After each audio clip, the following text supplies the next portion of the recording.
Hi everyone, this is Maria Sana from Department of Chemistry, Osmania University. I am offering this course for a clear understanding. This is a thoughtfully designed course consisting of 5 units and to provide a thorough understanding of volumetric analysis. In this course, there are 5 units which will give you a 4-quadrant approach, ensuring a comprehensive and interactive learning experience. I believe that by the end of this course you will have a comprehensive grasp of volumetric analysis and their different types. So generally, what is volumetric analysis? Generally, it is a measuring of volume of a solution which is required to react completely with the reagent of known concentration. Now coming to the steps in volumetric analysis. So there are few steps to follow the volumetric analysis. First is preparation of solution. So generally we will prepare the standard solution, that is also called as titrate, with a known concentration, and we will prepare the analyte, which is of the solution of unknown concentration, and measure a precise volume of it using a pipette. Titration, second one step is titration setup. So the analyte is placed in a conical flask, add a few drops of suitable indicator to the analyte solution, fill the burette with the standard solution, that is nothing but a titrant. Now third step is titration.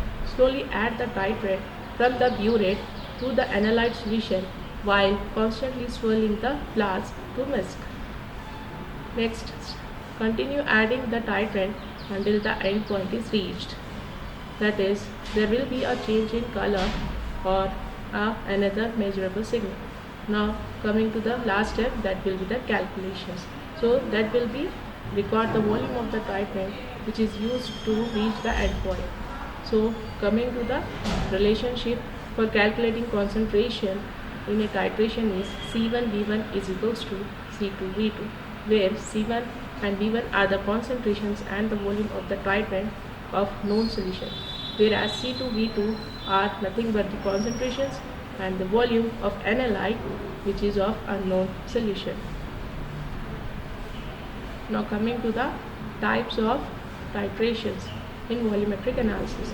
So there are acid-base titration, and then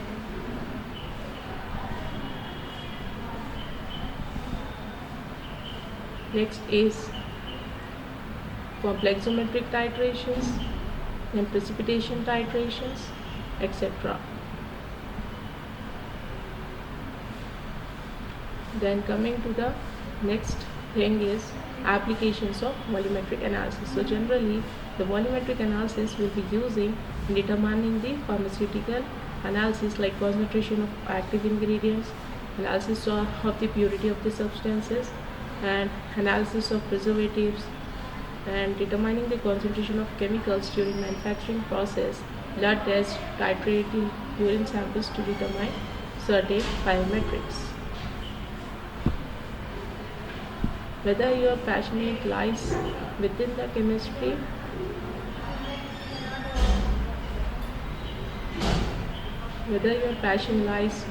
chemistry or analysis equips you with the skills, foresight and resilience needed to make a real difference.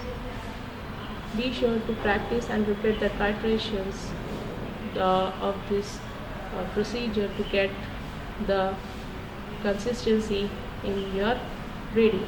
Goodbye and good luck in your studies.